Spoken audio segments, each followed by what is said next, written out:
This is Mogobe Nuggets of Wisdom podcast. We enthuse, we energize, we inspire, and we empower entrepreneurs and entrepreneurs of all stripes in BW and beyond. Hello and welcome to another episode of Mogobe Nuggets of Wisdom podcast. Mogobe here, your host. Always a privilege and an honor, a distinct honor really to bring you one more episode, and my guest is Doctor Lebo Eluya, and you'll get to know her a little bit more shortly. But for now, let me quickly please urge you to strike that notification bell and hit that subscribe button. We need all the support we can get, and we cannot reach people, we cannot succeed as a podcast without your active involvement. And all it takes is just that button. Please subscribe. Welcome to the studio, Lebo Eluya, Doctor Lebo Eluya. Thank you so much, Mr. Mogobe. I can't believe I'm here. Mm-hmm. I'm so excited to be sharing the nuggets of wisdom with your viewers, and hopefully they will come out changed. Yes, through this interview. Wow. Yeah. That's what we are about. Give them a bit about your background in terms of education, etc. Yes, a lot of people, because a lot of people know me as Dr. Lebo, they always want to find out my full names. You know, why am I calling myself Dr. Lebo? Well, my surname is a little bit tricky, Eluya. So I mostly use my first name. Anyway, I'm a registered dietitian, nutrition consultant. I have a clinic at Gaborone Private Hospital. So that's my private practice. But regarding my educational background, I did my first degree at Howard University in Nutritional Sciences to become a dietitian. In Washington, D.C. In Washington, D.C. A long time ago. I think I graduated 2000 or so. I worked for the military, but as a civilian for about 10 years before I went for further studies to do my master's in international public health nutrition in the United Kingdom. Then after some time, I decided to divert my career from just being a dietitian to now going into academia. That's what motivated me actually to go and do further studies into my PhD in human nutrition. But I didn't stay there long. I think being a teacher wasn't for me. That's why I decided in 2000, during the heart of COVID-19, I decided to go into full-time private practice. So that's where I am. More doing, the rest is history. Okay. Yes. You mentioned 10 years in the army. What were you doing for the army? I was hired as a civilian dietitian, so I was not really a commissioned officer. I actually started, I think I was the first dietitian civilian at BDF. By then I was very young, and it was like being thrown into a deep end. And that really shaped who I am today because, you know, of all the challenges and the exciting opportunities that came with working there. I've had guests here, and the first thing I complain to them about is SAD, which is the standard American diet, which we have adopted here. Yes. How serious is SAD or SAD, and how is it affecting us here in Africa? Oh, definitely it's affecting us. I think a couple of years ago we were so focused on pandemics that we didn't know that we are sitting on a ticking time bomb. You know, if you remember during the 90s and 2000, we were dealing with HIV and AIDS. And according to my own observation, without any scientific backup, I think it largely contributed to the issue of obesity that we are having today. Why am I saying that? If you remember quite well, we used to have what you call wasting syndrome, where because of the HIV, you know, one was deemed to be sick if they are thin. You know, that thin kind of look. So a lot of people there was a bit of, should I say, stigma with being thin. And one of the signs of recovery was gaining weight. And why I'm saying it contributed is because there was no stopping for some people for how much weight you need to gain. And that's where now we are having an issue with obesity. And not because of the HIV issue, but on, affluence. Botswana, even though rare maidi gayo, but in a lot of ways our lives have improved. We have access to eating out almost every day. Almost. Well, I guess every day. Yeah, because when I was growing up, my parents used to come home for lunch, and I remember that very well. But nowadays, it's very highly unlikely that that's what most people do. And a sign of, should I say, a month end is going out to restaurants, eating I wouldn't call it junk food because it is. Well, junk food is a bit misleading because even should I say normal foods we are now having in abundance. The normal traditional food, the portions are bigger. We are drinking more fizzy drinks every day. And eating a lot of food that is high in sugar and that is processed. I'm going to get into that in a minute, but yes, I want to know what drove you into becoming a dietitian. What was the fascination for you at the beginning? I want to take you back a little bit. It was, I don't have a romantic story why I decided to do dietetics. It was by default. Initially, I was going to study business administration, but then there was a career fair. My parents had relocated to the U.S., so I was going to school part-time, sponsoring myself, and where I was, they had a career fair, and that's for the first time, I was exposed to different career choices, and dietetics was one of them because I love dietetics. Not even dietitians. Dietetics. Dietetics. It's an art of diet. It's an art of diet. Or a science. It's an art and a science. Okay. Yes. So for the first time, I thought, wow, this I can enjoy because in secondary school I enjoyed home economics, so I thought maybe it's something similar. But unfortunately, I didn't know that it's a medical profession. At the time, I didn't know that. And that's one of the challenges when I was in school because I struggled to transition to now as being a scientist. But lucky enough, I managed. You managed. Yes. Okay. That's great. The very science or the art of dietetics in Botswana, how developed and advanced is it? We are still way behind because I think here in Botswana we are used to doing things, I don't know how to put it. It's still a traditional way of doing things. Most of the dietitians, unfortunately, they're hired in the public service, which is a good thing, but very few are in private practice. So I think I'm a very non-traditional person. So and I'm not saying I'm giving myself a high five, but I don't like doing. I'll give it to you. Okay, thank you. That's why I don't want to do. I want to do things out of the norm. People are used to seeing a dietitian at the hospital when they're already sick and they're being referred by doctors.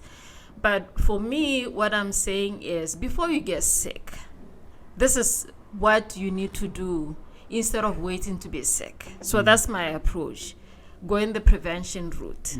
Yeah.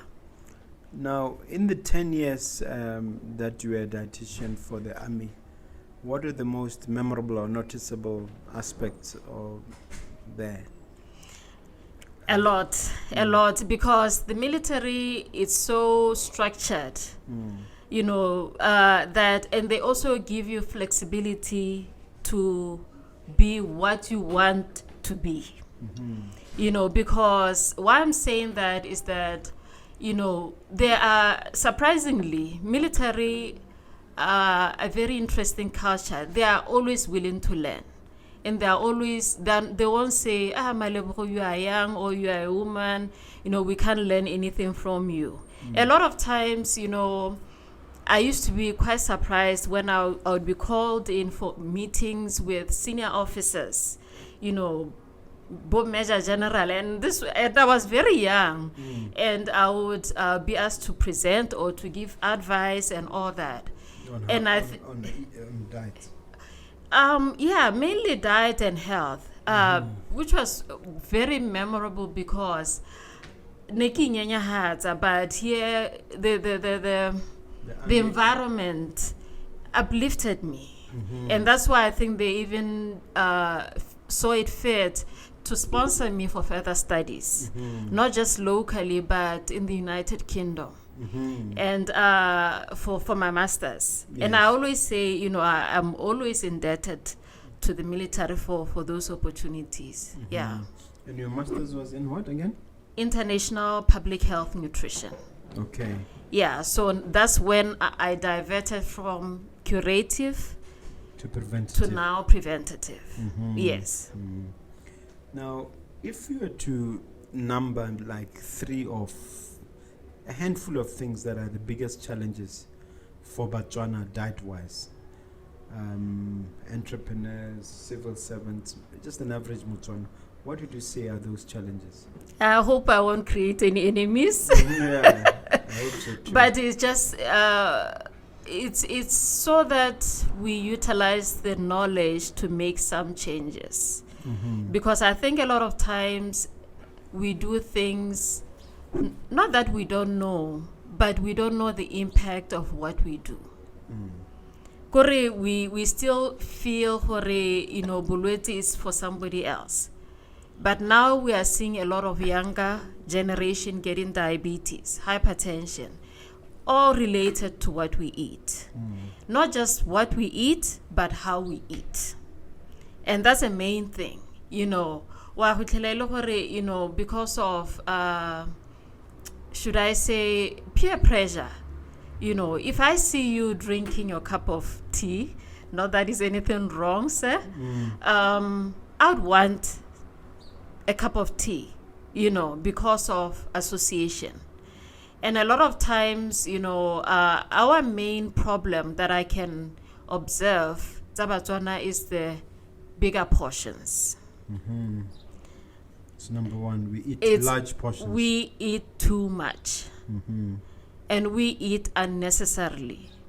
Why I'm saying unnecessarily, rejaka kanako, not because you are hungry. Nature has, designed for you to give you signals that you are hungry, you are thirsty. But when it gives you signal that you are thirsty, most people, what do? They grab a can of fizzy drink.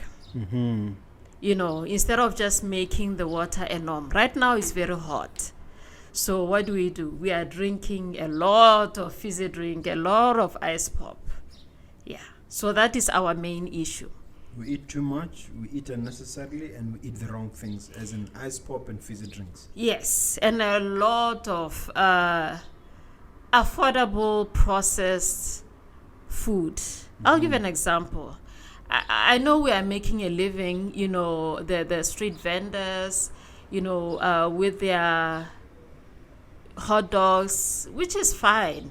But you as an individual, having those things every single day. The hot dog. The hot dog. Hot dogs, yeah. Yeah. What's wrong with the hot dog? What's in it? Well, it's processed meat, number one. It has a lot of preservatives. It's very, very high in salt or sodium. So it's not like... It's not real meat. Well, it's not real meat. And you don't know the amount of salt that has been added there, unlike if you cook your own meat. So it's not necessarily about, that the hot dog is bad or it's good, but rather if you see yourself having it every single day, you only have one body, and food can either make you sick or it can cure you. And a lot of times, either or, it can be both. It can be both. And a lot of times, because we go for what we like, we neglect what our body needs. Okay. What about fizzy drinks? What's wrong with fizzy drinks? A lot of sugar. When you have that cup of tea, the measuring part ya ho khalemela. When you add either honey or sugar, you know what it's standard. But with fizzy drink, it's like it's at the back of your mind. You become very mindless of what is in that fizzy drink. You don't know whether it's 70 spoons of sugar or whether it's 10. And then when you have, let's say, several cans throughout the day, you are not really paying attention of the amount of sugar that you are taking. And I've heard that the worst culprit of them all, I won't mention it by name, Yes. is red and white in color. Well, I would say anything that you have an addiction to is not good, because then you become dependent on that. You are addicted to the caffeine, you are addicted to the sugar in there. Yes. Now, ice pops? Well, now I knew growing up that is for kids, So as an adult, really, why can't we just stick to water? With kids, because they are growing up and they have to experience life, and you as a parent, you guide them. Okay, those treats are only for certain days, then it's fine because they are children. But as a growing adult with risk of so many diseases, you shouldn't be playing with fire. Let's talk about the book. What was the impetus for the book? What really triggered the writing of this book? I never in my wildest dream thought I would write, because I do like reading and writing, but I never thought I would write a book. I started being very visible on social media, and a lot of comments used to be like, Ngaka, why don't you write a book? Because all this information that you post about every day, it's quite important. Why can't you have a reference point where all the information can be just combined in one, and so that somebody can read it? And it really encouraged me. And fortunate enough, when I started writing, I related it a lot with the challenges that I go through, or that I've gone through, even for myself and my health, regarding just struggling with weight, just bad habits that I had, so that at least it's not an instructional book per se, but it's something that a road that I've also gone through. Okay. Yeah. And one of the things you are known for is Meatless Monday. Yeah. How did that come about? Well, Meatless Monday is an international movement. But unfortunately, Botswana, there was, because we are a meat-eating country, we have to accept it. I mean, we have the best, one of the best, actually the best beef in the world. Let me not say one of the worst, the best. So it's a very sensitive area to tread into. And when I started, because it's about science, when I started the movement here in Botswana, I knew I was going to make a bit of enemies, because we hold meat very dear to our heart. Everything is about meat. Manyalo, Dinsu, every gathering, it's about meat. But I think a lot, because initially people didn't understand what is it that I was saying. My message wasn't all about saying don't eat meat on Mondays. Just don't eat meat once in a week, which is the day that it's easy to remember, it's on a But Monday. on that point, traditionally, my understanding is that traditionally meat was still a delicacy because those days funerals were rare. Yes. And on top of that, even the only major thing, Ilenyalo. So you would only slaughter your beast and kill when there's some special event. The rest of the time, people are not eating meat. Yeah, I mean, we talked earlier about the portions that we are having now. And that's a very good point, because you are right. We used to eat chicken on a Sunday. You know, other days we would have vegetables, we'd have dinner and all that. Meat was a delicacy. It was a delicacy. Now a person can have it 3 times in a day, actually. Isn't that suicidal behavior? It is it is suicidal, because the body is not capable of having so much protein in a day. Why explain to the people why it's dangerous to eat so much meat? And get me right, I'm not saying meat is not healthy, it's not nutritious, it has very good nutrients, but it is the portions that we are having. The main nutrient, yanama, it's protein, and it is metabolized in your kidneys. You know, so you can have a lot of... And therefore, it's metabolized in the kidneys, and therefore... Therefore, you are likely to have some kidney compromise, you know. And we are not just talking about meat. It's other habits that go with meat. Are you also having a lot of sugar? Are you also having a lot of salt in your diet? You know, are you not having enough water? So all these things, even though it may seem like a very complicated puzzle, but somebody who is not mindful of their meat intake is likely to eat other foods that are also not really healthy. Such as? We talked about the sugar. When you have a lot of food with salt, it's going to make you thirsty. You know, so you know, other people grab alcohol here and there. Other people have their fizzy drink. You know, and they will not have an interest in eating their vegetables. So we have a generation, and we know from the Ministry of Health study that we are not eating enough vegetables. These are cancer-fighting food items.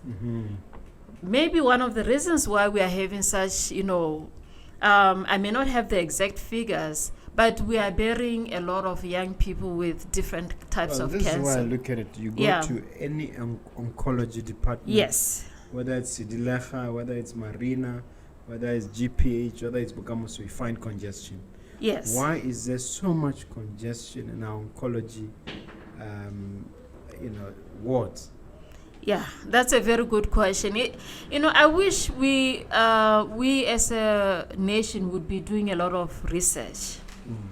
You know, it saddens me that we are just, I don't know, it frustrates me that we are seeing a pattern, but there's no real data to say the why. You know, why is it that we are getting 30-year-old with type 2 diabetes, which is lifestyle related? You know, we should be saying, okay, then what is the cause? You should be able to say, this person, how often do they drink fizzy? How often do they eat meat? How often do they go out and consume alcohol? And you do find they exercise? Do they exercise? There's a direct correlation. Exactly.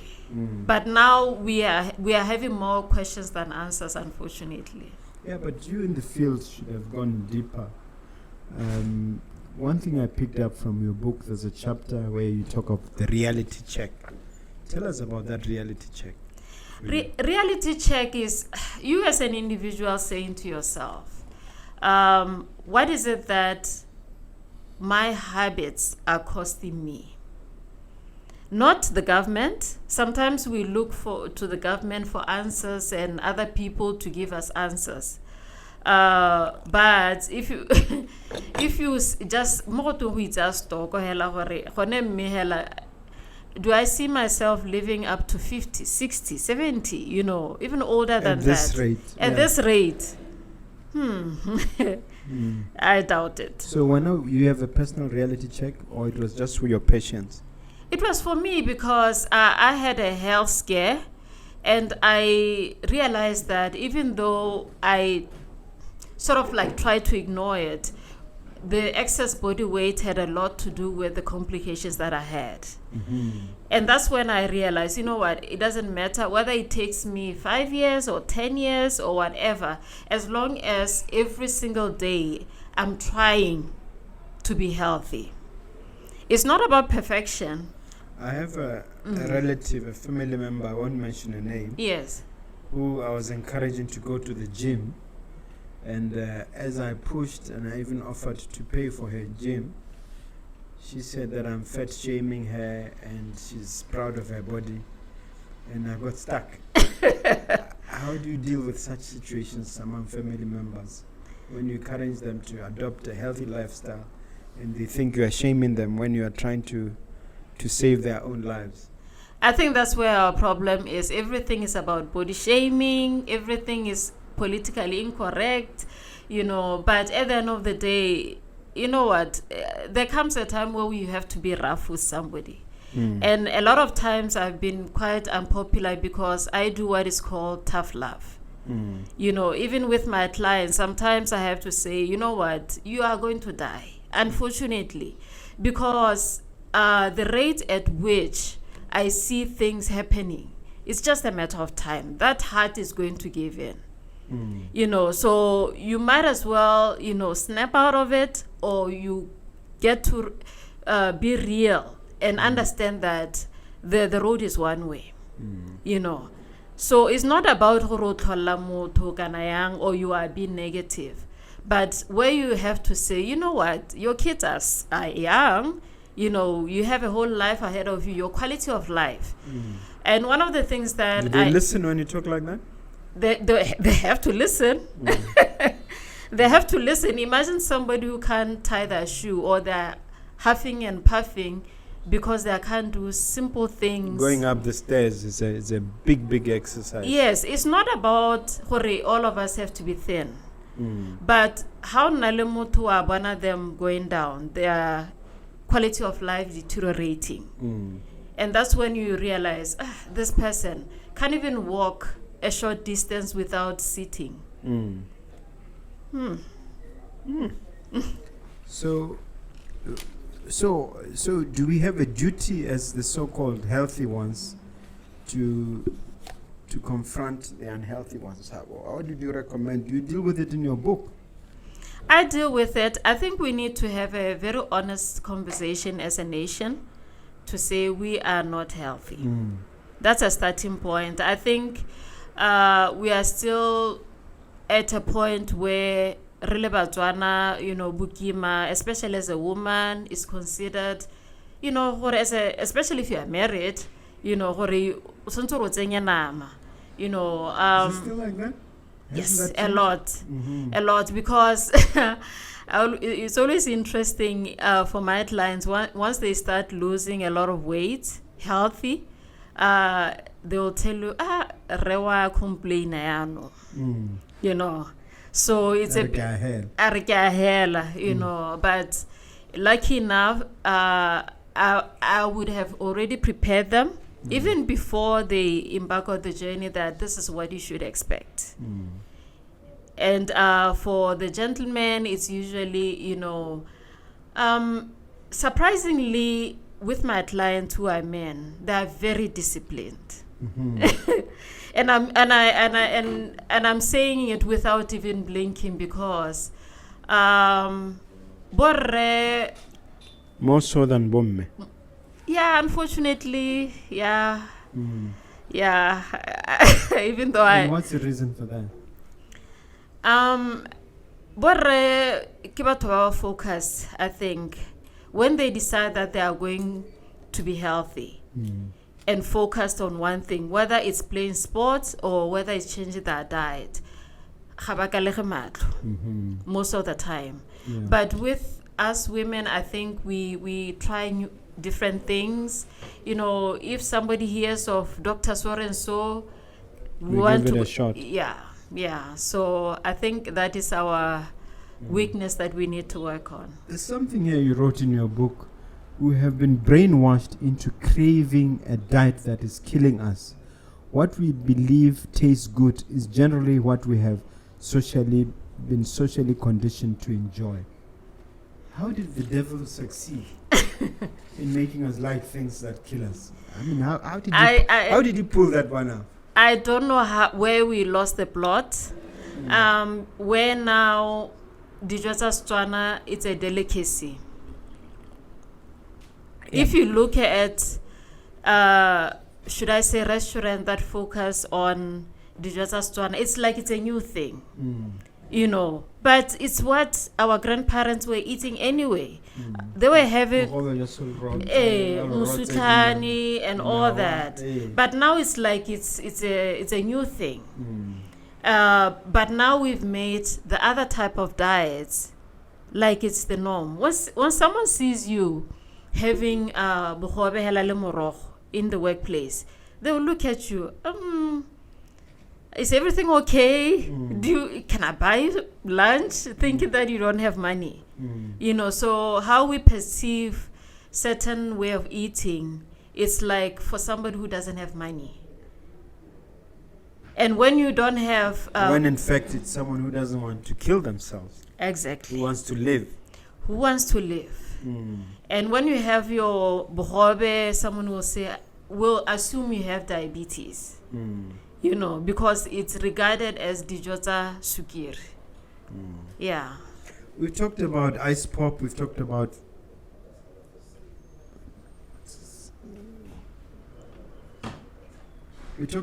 fizzy drinks. We talked about ice pop as some of the culprits. When it comes to the food, what role does papa and pasta and all these other things play? Processed foods. I know when we are in school, we are taught that we need energy, energy-giving food, yes, which is your palichi and your pap and your rice. But remember, generations ago, we were working for food. So we needed that energy, you know, to work physically. But now, you know, we are inside the office the whole day, to the car, to the house, and watch TV. So do we really need all that energy? The same portions or even bigger, but with less work. So if you were to ask me, is it really necessary to have a plate full of pap? Ask yourself, how do you feel after having such a large meal? Do you feel like you want to work? Sometimes. You feel sleepy all the time. You know, but if you, and I'm not saying you should starve yourself the whole day, but you find that if you have eaten less the whole day, you are more sharper, you are more energetic. And even when you have the next meal, it won't be so large because you are not really... But the minute you have too much, after an hour, you're already hungry. Tell me, who taught us to eat 3 times a day? Because 3-4 years ago, I decided to eat twice a day, and I've never felt lighter and healthier. Yeah. Where does it come from? Who brainwashed us? Because I'm not sure whether traditionally we're eating 3 times a day. Like everything else, it's based on nations that are experiencing severe malnutrition. So it's like a blanket, should I say, guidelines to say you need to eat 3 times a day to avoid being malnourished. Really? Is that where it comes from? Yes, a lot of guidelines are based on other countries. But I think even with us as Botswana, we should be independent enough to say, what are the guidelines to Botswana? You know, not based on, you know, where food security is not too good. Botswana, we have food. And it doesn't mean that by having, like yourself, having 2 meals in a day, means wa go tlhaela dikotla. No. You will still get all the nutrients that your body needs, even with 2 meals in a day. Yeah, you talked about who controls what we eat. Are you suggesting there's a conspiracy here from the food industry and from the pharmaceutical industry or from whatever? A lot of conspiracy theories going around on the internet. Are you subscribing to some of this? Well, I wouldn't call it conspiracy theory, but there's a reason why you go into a certain shop to buy bread, but you end up buying meat, buying palichi. That was not even the intention. There's something that influences you to follow a certain culture of eating. You know, whether it's a conspiracy theory, I wouldn't say, but reality is something attracts you to follow a certain culture of eating. But who's influencing all this? I would say everyone who runs a business has some influence. You know, including myself. Well, I'm not saying it like that. But what I'm saying is, if I'm selling plus size clothes, I'm giving an example. You know, even though it may not necessarily be food related, but we are saying, okay, if I'm selling size 50, it means that's my target market. You know. Yeah. And if I'm having a restaurant and I'm expecting a certain crowd every Friday or weekend, what am I going to do to attract that crowd? Maybe have a special on alcohol, and obviously people will buy the food, you know. So that's why I'm saying everyone, to some extent, especially if you are running a business, it's very difficult to say you are not involved. Yeah.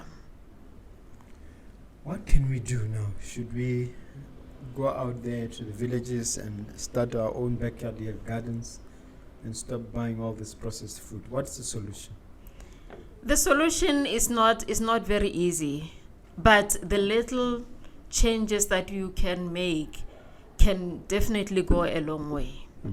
Whether it is having your own backyard garden, or whether it is just saying, you know what, let me look at how my family eats from Monday to Sunday. You know, am I happy with it? You know, even for me as a mother, if I'm too lazy or too tired to cook a meal for my kids and I say, okay, call in pizza. You know, those are the things. What's your message there? My message would be to say you have to be structured. You have to have order. Because if you don't have order, even in the household, everything is chaotic. We know even with kids, they call in their own menus. One will say, no, mommy, I want to eat noodles. The other one will say, no, nakija palichi hela. You know, so you have a family of 5. Each and every one of them, they eat their own thing. But if you have an order where you are saying, this week, this is what we are going to have, not negotiable, that's a starting point. I read where it says in the 50s and 60s we didn't have heart disease and we didn't have cancer, at least not to the extent that we have. So should we turn back the clock to the 50s and 60s? I remember when I was growing up in the 70s as a little boy, funerals were so rare that when we go to these funerals, there's people in the hundreds. And I have seen it with my own grandmother who lived until 116. You know, Omama Kagogo. Yes. She was 116. Yeah. And she was just healthy. What has happened before we romanticize the past? What's the solution? Should we turn back the clock? I think sometimes we need to go back to the crossroads. I think someone once said that, you know, which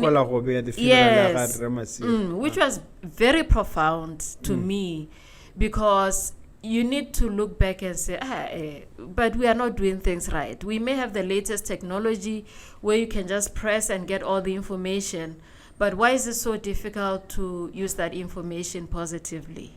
Why is it that even with advanced science, in medicine, but people are dying? With all the knowledge With there, all the knowledge. they still eat the same terrible food.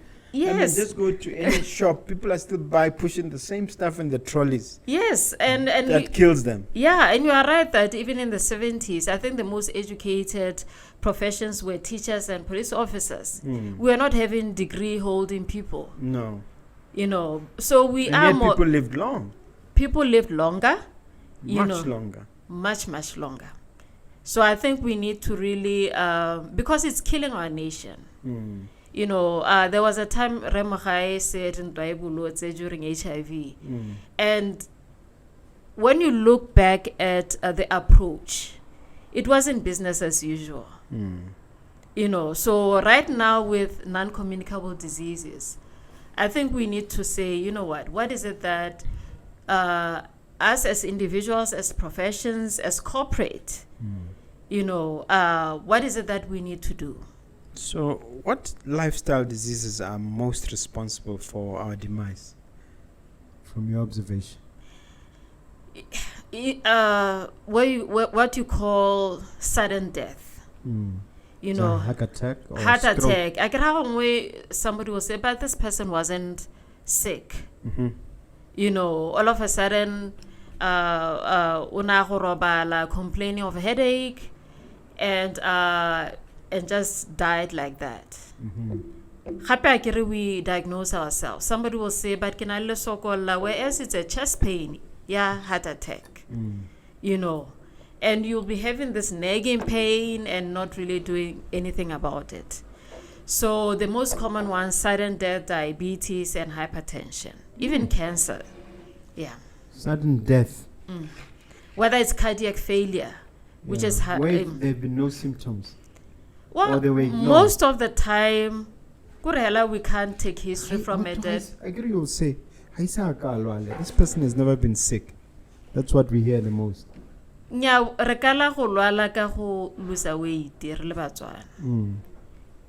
So when somebody is able-bodied, they are not really sick. So in regard to those three, what is to be done? Or maybe I should ask it differently and say, what do you hope to achieve by this book? When I started being on social media, I didn't think I would make any one change actually in 2020. Somewhere during COVID. But I've realized, it's very easy to change mindset.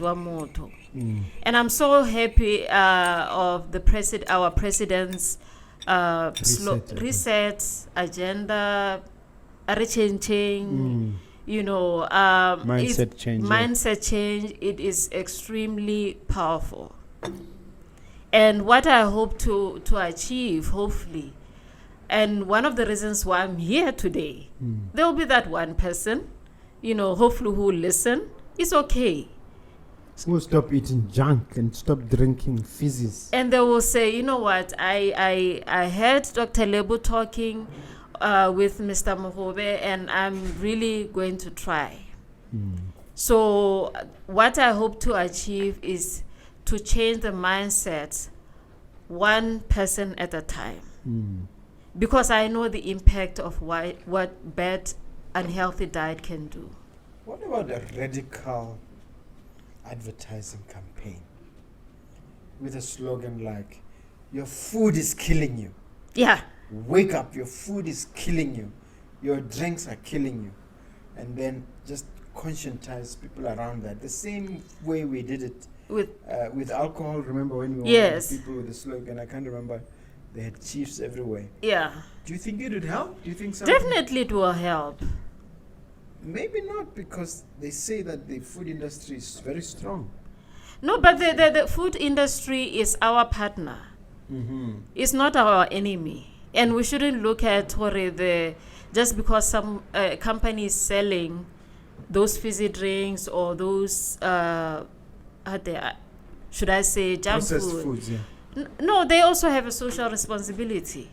So they'll switch to healthy stuff. Not necessarily, but there's a way of balancing business with social responsibility.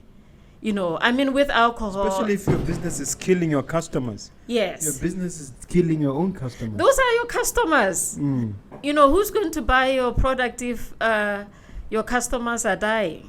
And I can give a very good example with the alcohol industry.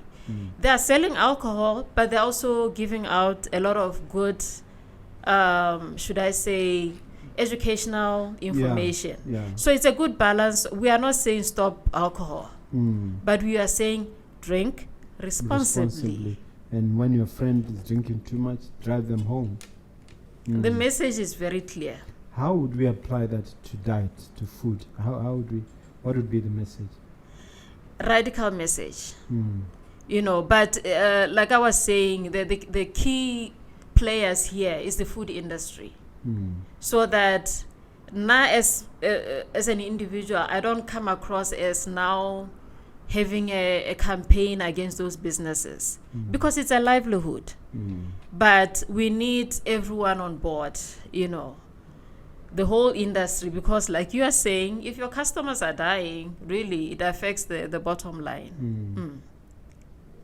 And it's the young productive, should I say young adults. I mean, I'll give an example, people who are the technical staff that you have, it takes a lot to just nurture and, how do I say? I'll give you an example. One of my receptionists was receiving treatment for cancer. She was undergoing chemotherapy. And then one day I'm coming from Field Mall right here in the CBD, and I find her holding a can of Coke. I said, you of all people, you are doing this. She took that Coke and poured it out there and there. Yes. Because it's like a sudden realization. She was aware that this fizzy drink is not good for me, especially this red one. Yeah. It's killing me. I think World Health Organization may have classified fizzies as carcinogenic. Carcinogenic, which means cancer causing. But the message is not getting through. The sales are still going up. Yeah. Yeah, I thought you would comment on that. That situation. How do we really get it out there? The message. Let's say in your company or in your businesses, where you are taking a business, how do I put it, radical step, and it's not easy, and it's not taking people's freedom. When you have your meetings, that's a starting point. What is it that you serve your employees? In those meetings. It's very unpopular. Normally they order what they want. They order what they want. But where you are saying as a business, this is what we are going to have a policy on. That coffee machine, what purpose does it serve? Is it khotlakisa, or it's actually encouraging people to have a lot of sugar? So it's the small things, and I'm not saying you have to take away all the incentives and the goody stuff, but you can say, okay, during our meeting we are going to have the what you like, but it's a no fizzy drink zone. You are going to have your water. You choose. Are you going to have a water fountain, or you are going to have a coffee machine? And for you as a business, it's going to benefit you because the costs would be lesser. Okay. All right. Dr. Lebo, time for you to blow your trumpet. Share some of your success stories, the before and after stuff, some of your patients, and so on. Yes. I'm going to blow my trumpet, as you indicated. I've realized that over the years, through especially our weight loss program, it has really, really brought a lot of success stories. Why I'm saying a lot is I'm not talking about somebody weighing 80 kg wants to lose 5 kg. No, Botswana, we weigh more than 120, 150. And I have a lot of clients who are in the bracket of between 140 upwards. They can't go to the gym because of obvious reasons. Why? They They'll feel break the machines. Not necessarily. They feel intimidated. Those machines have a limit. You go there, you are competing with, the Motlar. Exactly. So we are sort of like a safe haven where in a very, should I say, protected area, you can talk to me. You can't talk to your laptop, your gadget, and it responds back. But when you come to the office, unless it's ChatGPT. I'm just joking.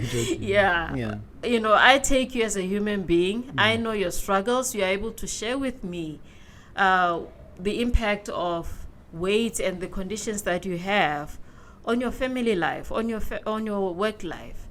So basically, I think one of the major success stories that I can pinpoint is just being able to change people's lives. So the person went from 140 to what?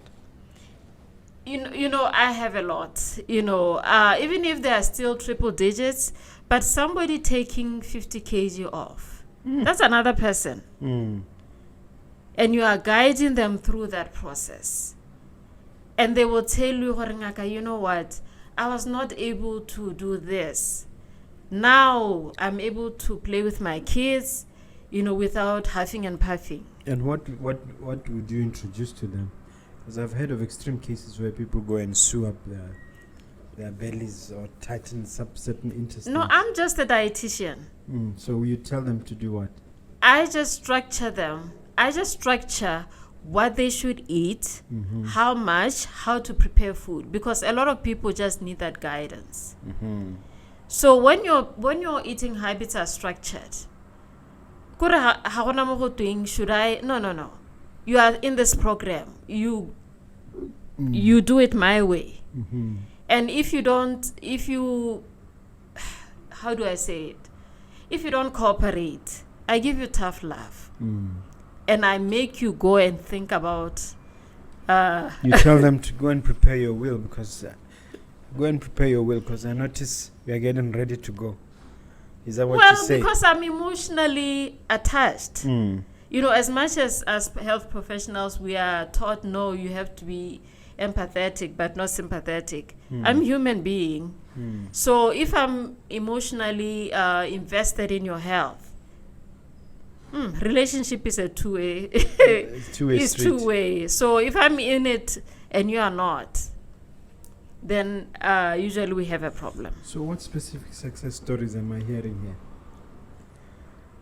Hey, they are so endless. Even clients who are not actually my clients, my paying clients, they're giving me a lot of feedback on social media to say, you know what, Ngaka, ever since I started controlling my portions and I started Meatless Monday, I've realized I was spending a lot of money on meat, on food actually. Yeah. But now, I'm able to, even my kids are interested. They always remind me, to say, Mommy, don't forget it's Meatless Monday, So, yeah. Let me ask you something I read where I read somewhere that disease is essentially, like cancer, is essentially an acidic thing caused by meat and other things, that it's because your body is acidic, and that if you go alkaline, then you go in the healthy route. And then the person I was reading was advising that we should go the route of vegetables, drink lemon and things like that. That it's essentially about going from acidic to alkaline. Is there any truth to that? I'm one person, even though I'm a scientist, I don't like complicating things. And every time I give advice, I always, because and I always imagine somebody who has no access to certain things, and to say, am I responsible to give that type of advice for somebody who doesn't have access. Do you need specialized foods? Do you need organic food? Yes, you do, but we are talking about general public. So it's not if it's not sustainable, as much as science may say it, don't. But is there any substance to that you need to go alkaline from acidic? No. Why do you say that? We need to go natural as possible. Which is what our grandparents were doing anyway. They were going the organic, dikuku tsa Setswana, we call them dikuku tsa Setswana, free range. Mae gongwe, ne go na le mila gore, a certain age shouldn't have all those things. I think for me, puberty, for instance, like for puberty, they speed up puberty. So now for me, the Setswana kind of myths and facts, they make sense to me than the actual science. Because I think it's what I relate to than, trying to complicate things. There's a reason why no gona le mila dijo. How le motsetsi, what is it that you should eat, what you shouldn't eat. Le ngwana hela yalo and all that. Gore how you so tswe meno, the first teeth, you can't give ngwana nama.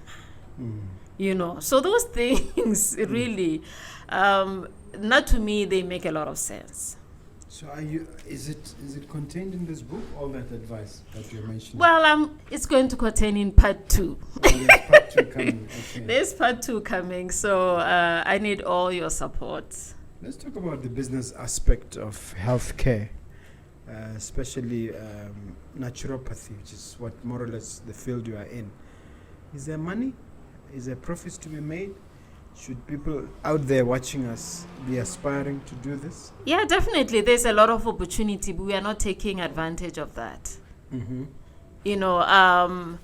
I think somebody out there should be saying, a lot of people now know Meatless Monday. What is it that, as a young person out there, what can I do? It's not about have a meatless week. What products can I sell on a Monday? That can go with the theme anyway. Already the groundwork is done. But me as an individual being a business person, yes, it's business first, but I've realized that going after what you truly believe in, the business automatically just follows you. I don't get a lot of referrals from doctors now more than just the word of mouth from my clients. So if somebody says, no, but you should go and see Dr. Lebo, that's a very good, to me, that's very humbling, because that's how we've been able to grow. And just getting out of your comfort zone. I used to hate interviews. You're doing a brilliant job. Radio. So you can make serious money in this. That's the question I'm asking. You can make serious money if you're organized. You can make serious money because we've just recently started online kind of service.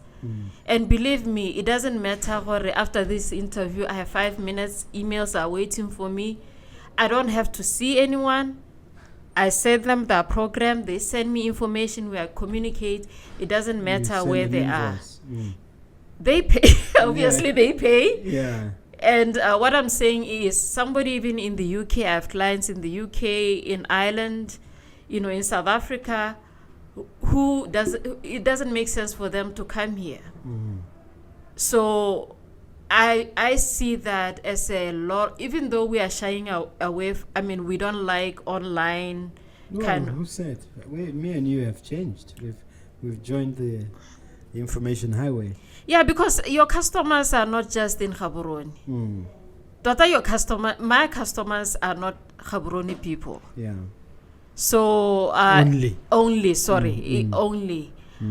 So there's a lot of opportunity in reaching out, to other areas that ordinarily wa jaja gore a me batlang duela. No, they'll pay you.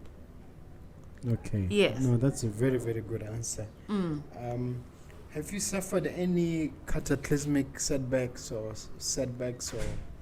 or shall I say disappointments that you want to share, and how did you deal with that situation? Yeah, I think one of the challenging experiences is when we were launching this book. This very one. It was should I say the worst time of my career, because why is because we're knocking to print is not cheap. We're knocking on doors to say can you support us, this is a good cause. Unfortunately we didn't anticipate the doors being shut on our face. But fortunate enough, I have to mention one of the major sponsors, BOMAID, the medical aid. They always say, what, we believe in what you are doing and we are going to help you. And so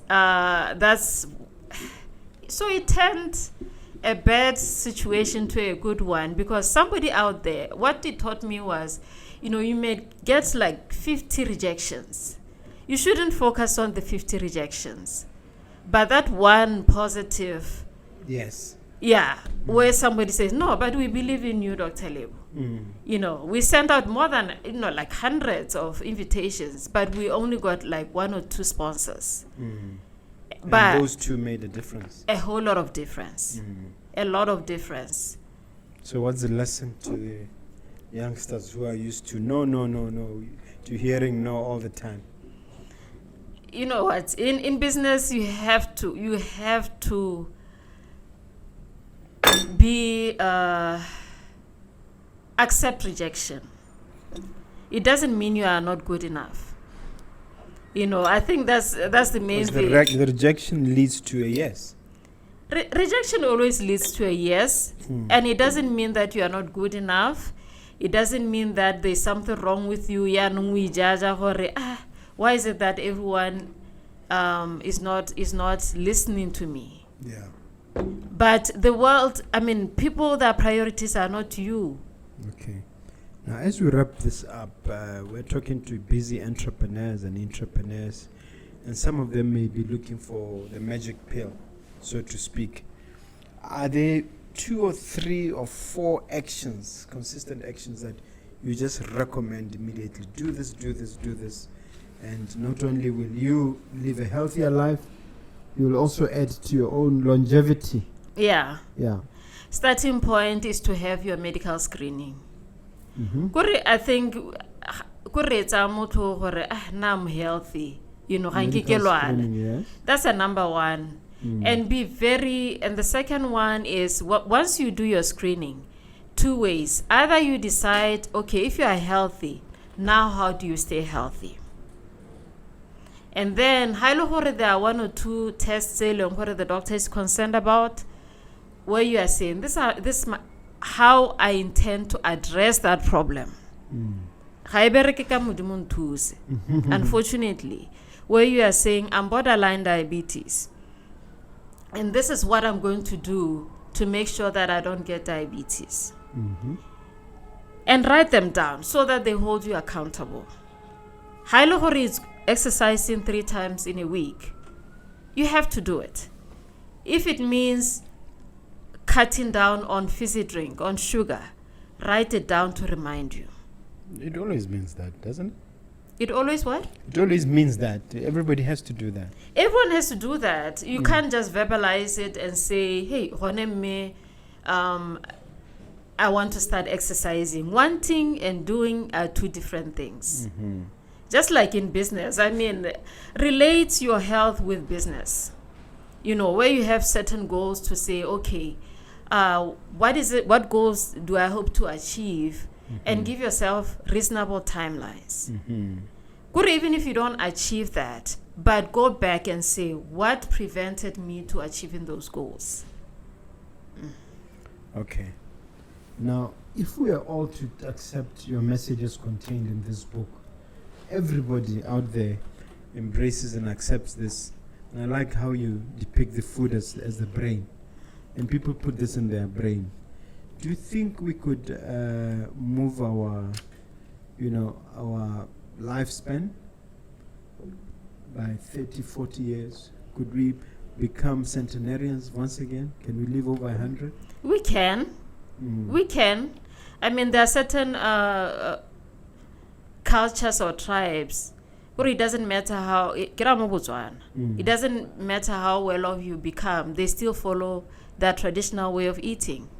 I won't mention it. It'd be nice if you did. You know, from my observation, from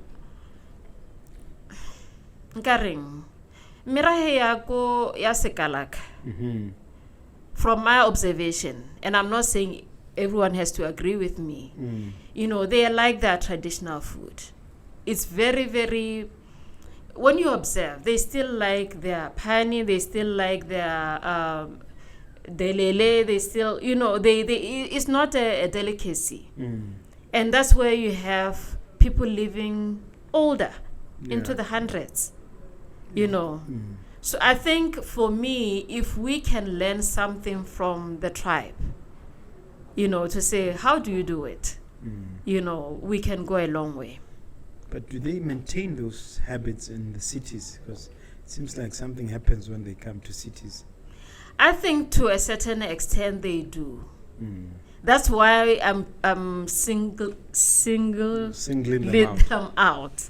I think from my interaction with a lot of my colleagues, Baba Kalaga, they still like their traditional food.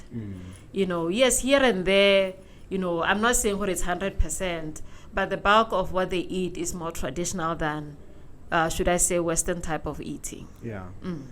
So would you then say that cancer is curable and all these other diseases are curable? Are they reversible via diet? Confidently, I would say the risk is minimal. I mean, if you follow a healthy diet. But can you reverse the damage? You know, when you try to reverse something that is broken, it's a lot of hard work. But is it doable? It is doable. It is doable because the quality of life improves. That's why it's called diet therapy. I've studied nutrition for more than 20 years.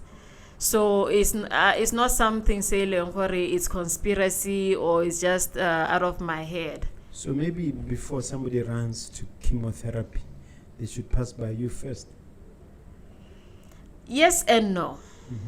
You know, I wish a lot of, should I say, medical practitioners would embrace diet therapy. That's a starting point. When you have professions embracing diet therapy, the minute you are diagnosed, go and see a dietitian.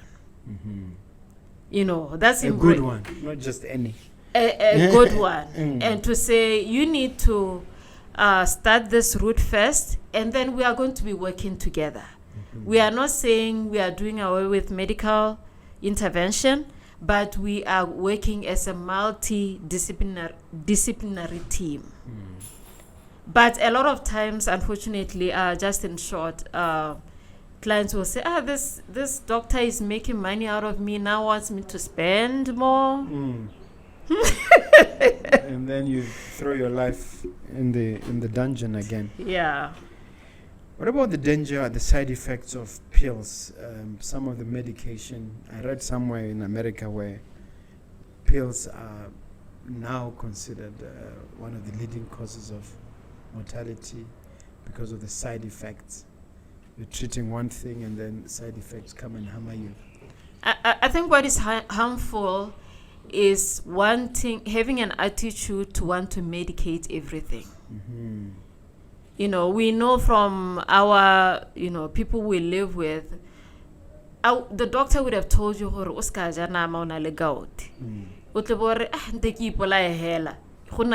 concoction. You see that approach? Meaning what?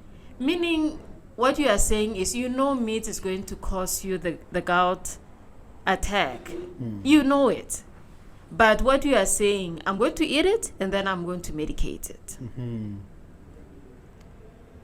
You don't drink water, you get a headache, then you take medication. Mm-hmm. You feel sluggish because of too much sugar, you want to go to the doctor to sort it out. So we like doctors sorting everything out that we can sort out ourselves. Medication is good. I can't say somebody should refuse medication, but a lot of times it's unnecessary. Too much of a good thing. So do you believe what Archimedes said, that let your food be your medicine, let your medicine be your food? You wrapped it up. Yeah. Okay. Yes. All right. As we conclude our conversation, what is the plan for brand Lebo now, Dr. Lebo, the next 10 years or so? How does the future look like? The future looks really good. I unfortunately have to really, it's an everyday struggle. I have to be out there. I can't just be in my office right now. I could be just seeing one-on-one clients, but I'm seeing thousands. Yeah. Yeah. So the way I see it in 10 years, I would really like that radical kind of approach. And I want to be part of that. I want that approach because there's a lot at stake. I think you naturopaths should form an association, because there are quite a few of you. I've interviewed quite a few on this show. Yeah. Are you guys working together? Do you share information? I think because we are different specialities, but it doesn't mean that this is the right one or this is a better one. We need to stop functioning in isolation. In silos, yeah. In silos. And I totally agree with you. Where we are saying, okay, let's have a forum where we can share ideas on how to better improve the health of Botswana. To actually save lives. To save a lot of lives. Yeah. All right. Now you have a question for me. I have a question for you. It's not very, should I say, adventurous type of question. I wanted to know why this, because it's not. Why did you decide to do a podcast kind of this? That's a very good question. Yeah. I'm learning. I'm a very curious guy. As I ask you these questions, I'm learning from you, quite literally. Yeah. Secondly, I think reaching people has always been my goal, to improve the ecosystem. The culture of entrepreneurship is a culture that I've always wanted to be a part of cultivating. I realize that it's not something that has always been in us. And it has turned out that we do have a lot of entrepreneurs out there across the spectrum. Yeah. I mean, I say entrepreneurs of all stripes, and I mean it. So if we can empower them by sharing this information, energize them by introducing people like yourself, even save a life. If somebody has been teetering there on the verge, still addicted to fizzy drinks and sweets and things like that, they might watch something like this and say, why am I killing myself? For what? What do I have to gain by drinking these fizzy drinks? And that one entrepreneur might be saved. And guess how many jobs will be created? Guess how many more pullers will be coming to the ecosystem because of that. So I always look at that ripple effect, the possibility that the message will spread. And now that you like us like you, we have the brand recognition from Brand Botswana. We believe that there's no limit in terms of how we can reach people and get the message through, and leave our ethos, or leave our what do I call it? Our motto, which is to infuse, energize, inspire, and empower others. Yeah, that's what we're about. That's our purpose. We may not be making money through this, but we're certainly getting fulfillment. Yeah. Have I answered the question? Definitely you have. And I think I'm going to take that. Yeah. Okay. Look at that camera and leave the viewer with something uplifting and motivational as we close. Yes, hi viewers. I hope what we talked about today managed to at least make you think. My intention really is to look at food differently, to be your medicine, first of all. And those people out there who are struggling at home, especially with different diet-related conditions. It doesn't matter or in a rural area somewhere, but there's help out there. Nowadays with technology, please reach out. It's more expensive to be unhealthy and trying to get better than just trying to get healthy. So with just my few words of encouragement to say the little that you do, any change that you do and you decide to do it and stick with it will make a lot of difference. All right, thank you. Okay, share all your contacts on social media and elsewhere. On social media, please, if you can, like Dr. Lebo. And I'm only on Facebook for now and hopefully other platforms. But we can be reached also at Gaborone Private Hospital. And also our number is 745-70332. And my personal number, hopefully I'll respond, is 745-16360. Thank you so much. Thank you so much for sharing, madam. Oh, thank you. I really enjoyed Hope this you enjoyed the book. Yes. Yes. Is it mine? Yes, it is. Okay, thank you. Yes. That's one of the beauty. I forgot to mention that I get to own a lot of books. Yeah. These are just 2 from today. Oh, lovely. Yes. So. All right. Thank you so much. Okay.